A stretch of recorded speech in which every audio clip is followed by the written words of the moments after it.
Good evening. Welcome to State of Business on Art Television. I'm Ashingsani Veerasinghe. Let's have a look at the headlines for today. Prime Minister lashes out the former government on the arrears incurred pertaining to key services. Plans are on a roll to have massive changes on the postal services, assures State Minister. News in detail.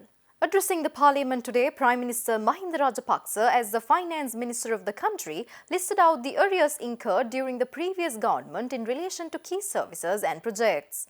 Moreover, Saman Ratnapriya was sworn in as a member of the Parliament of the United National Front, replacing the seat that was left vacant with the resignation of the UNF National List MP Dr. Jayampati Vikramaratne. The Parliament was convened for the first time in this month, and Speaker Karu Jayasuriya today tabled all the annexes and exhibits of the Central Bank Bond Scam Forensic Audit Report. The annexes and exhibits were submitted to Parliament by the Central Bank. The Speaker also added that CD copies of the annexes and exhibits will be placed in the Parliament Library, while a printed version will also be made available to the parliamentarians. Meanwhile, Prime Minister Mahinda Rajapaksa, who chairs the Finance Ministry today, criticised the former government on the arrears incurred during its administration pertaining to services and projects. Premier Rajapaksa highlighted that the previous government had already used the money allocated by the vote on account by November last year, and that the new government could not pay the payments due for December. Finance Minister added that former government has not paid 1,188 million rupee arrears, which was borne by the Election Commission pertaining to the presidential election last year. Former government had not paid about more than 25,000 million rupees in relation to the supply of medicine and other related services at the Health Ministry. An arrears of 23,900 million rupees on the agriculture subsidiary program is still pending, the Premier noted. Moreover, Prime Minister Mahinda Rajapaksa added that an amount accounting to more than 18,400 million rupees to be paid to the transportation and highway sector is still pending. Thus, in this backdrop to pay off series of arrears, the Premier proposed that government should go for a supplementary budget of 55 billion rupees. Meanwhile, opposition leader Sajith Premadasa proposed the Leader of the House for a debate on this issue. Information and Communication Technology State Minister Lakshman Yapabewardena today presented a wide array of measures taken to refurbish the postal service in Sri Lanka on par with the international standards and technology. Addressing the media at the ministry today morning, State Minister added that one such proposal is to provide motorbikes for postmen to deliver letters fast instead of using the traditional bicycles. අපි මේ ඉදිරි දින කිහිපය ඇතුළත තැපැල් දෙපාර්තමේන්තුවේ සියලු කටයුතු ප්‍රතිසංශෝධනය කරන්න අවශ්‍ය කටයුතු කරලා තියෙනවා. We have made plans to revamp the postal services in Sri Lanka in the coming days. On this regard, we have presented a cabinet paper asking to provide motorbikes for postmen instead of using bicycles. This will help deliver letters fast while serving time. Now, in other countries, letters are delivered by motorbikes, not by push bicycles. Some countries make use of the drone system for this end, but we still deliver letters by push bicycles. The relevant cabinet paper suggests the government to introduce a fair and concessionary loan system in the matter of purchasing the motorbicycles. We have also suggested to provide the 2,000 rupee monthly allowance to the postmen. Moreover, we have taken measures to revamp the speed postal courier system in the country with the help of the telecom. In order to execute this novel system, the project will be initially launched as a pilot project in selected places in Galle, Kandy, Colombo and Nuwara, and it will also be introduced to other 5,000 places. Advocata policy think tank stresses that recent Sri Lankan Airlines corruption scandal reveals need for deeper structural reform in state enterprises. In this backdrop, Advocata also provides a series of recommendations to address the issue. The statement from Advocata followed when it was revealed that Airbus paid the wife of a Sri Lankan Airlines executive $2 million out of a $16 million bribe over a large Airbus deal. Following this fraud, President Gotabaya Rajapaksa ordered an inquiry over these allegations, and while welcoming the President's decision to order investigations, Advocata also urges the government to attend to the deep-rooted issue of systematic misgovernance embedded in Sri Lanka's state-owned enterprises. SOEs such as Sri Lankan Airlines continue to remain some of the largest burdens on Sri Lanka's debt-ridden treasury, and Airlines has accumulated a net loss of 17.2 billion rupees solely for the year 2018 and to date. The airline has accumulated losses of 169 billion rupees since nationalization in 2009. Advocata's recent report on the state of state enterprises in Sri Lanka reveals that SOEs are vulnerable to mismanagement and corruption because of political conflicts between the ownership and policy-making functions of the government and undue political influence on their policies, appointments and business practices, as evidenced by the recent Sri Lankan Airlines scandal. Meanwhile, in this backdrop, Advocata provides recommendations to address serious problem in procurement. It says the National Procurement Commission should be independent and should enforce their mission of formulating fair, equitable, transparent, competitive and cost-effective policies, procedures and processes for the procurement of goods and services, works, consultancy services and information systems performed by the government institutions in a timely manner. Implementing e-government procurement to address prevailing constraints in Sri Lanka's public procurement marketplace is also another recommendation provided by Advocata. Meanwhile, pertaining to the same issue, Transparency International Sri Lanka highlights the importance of paying compensation to the countries who are the victims of corrupt deals involving Airbus, since aircraft manufacturer Airbus reached a record of €3.6 billion settlement with US, UK and French authorities following a 4-year investigation into allegations of bribery and corruption. TISL Executive Director Asoka Obesekara said that given that the evidence now shows that corruption was involved in the procurement process, it is imperative that action is taken both internationally and locally to ensure that Airbus and its agents are held accountable for losses inflicted on Sri Lanka. Obesekara added that the settlement reached between Airbus and prosecuting authorities in the US, UK and France should by no means be interpreted as a clean slate, and that the actions of Airbus and its agents as far as Sri Lanka is concerned is emblematic of corrupt and exploitative business practices which prey on the vulnerable.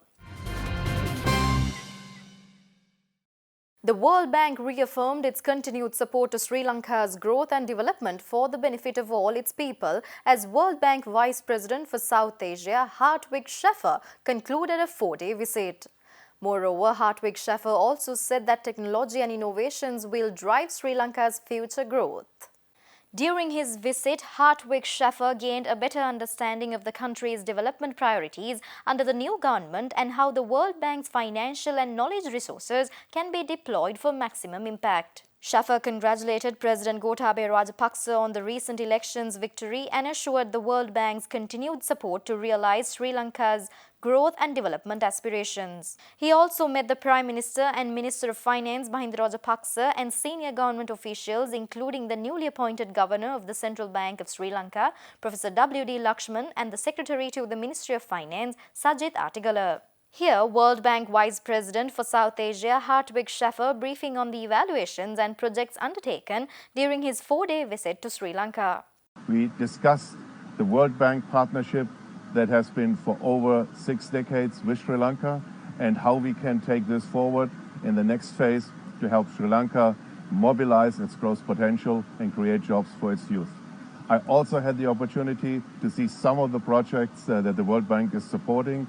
Here I am in Kegaul.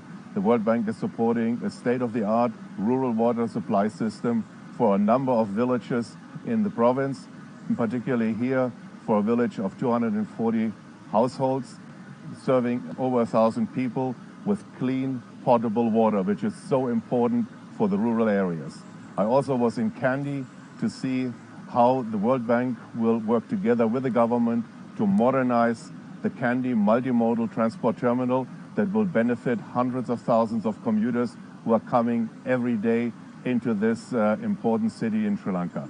The World Bank is committed to continue our support to Sri Lanka, to work with all stakeholders, development partners, and the government of Sri Lanka for the people of Sri Lanka. They don't deserve anything less. Stay tuned for more news after this short break.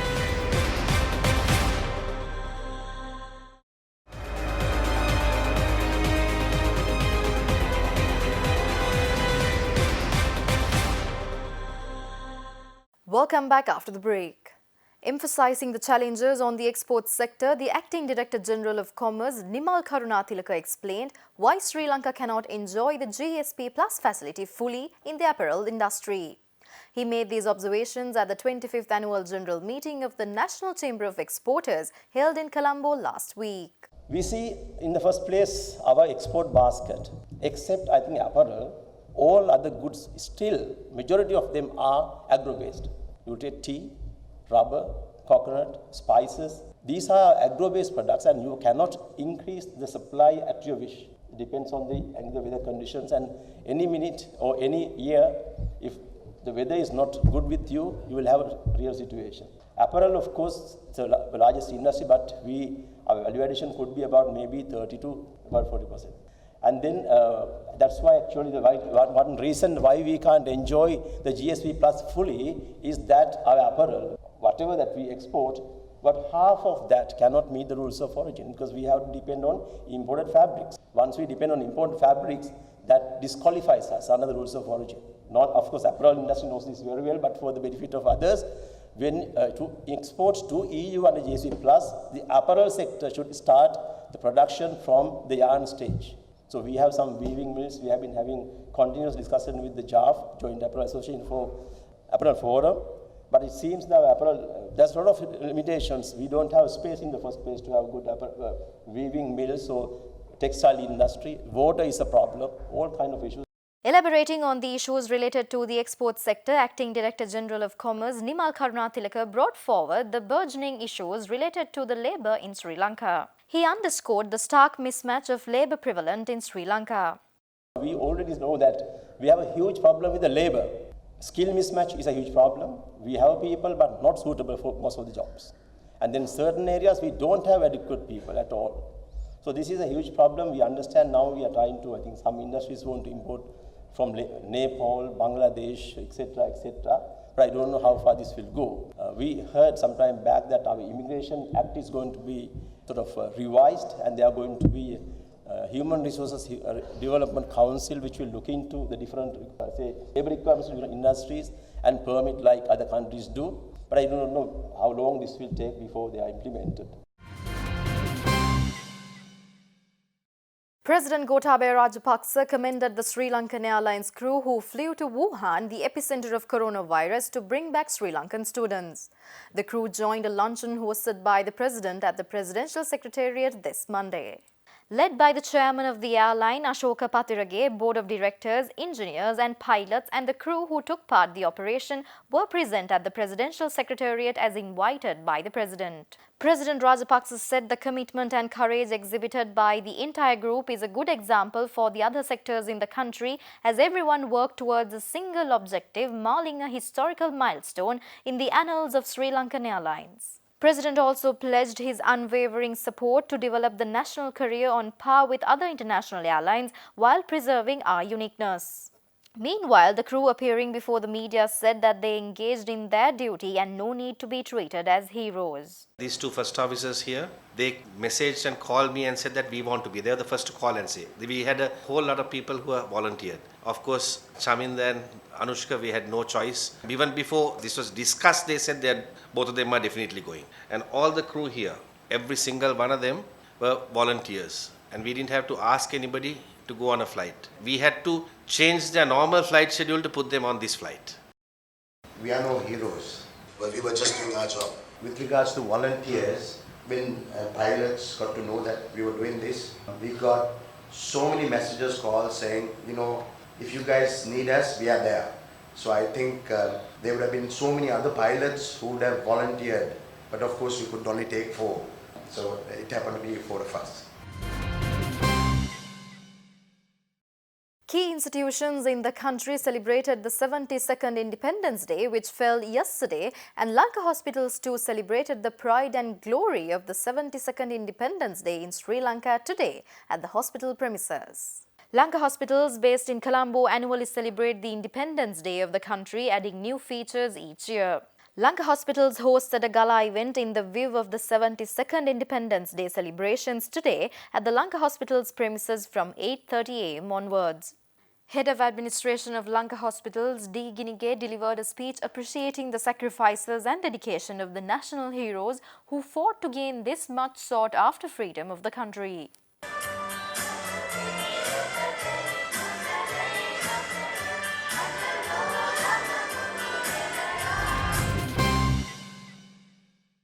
Stay tuned for stock updates after this short break.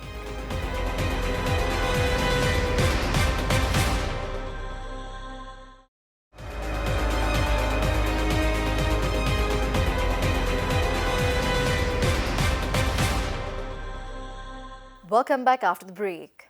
Trading at Colombo Stock Exchange ended on a positive note today. The all-share price index gained 11.03 points to close at 5,942.07 and the S&P SL 20 gained 1.86 points to close at 2,840.99. The turnover was 395 million rupees and over 9 million shares were traded.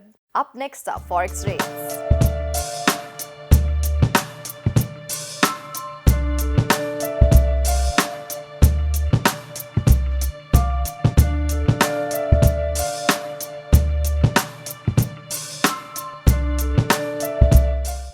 That's all the news for today. Send us your views, comments and ideas via our email address and our hotline. And also log into our Facebook page to be alert on the latest updates.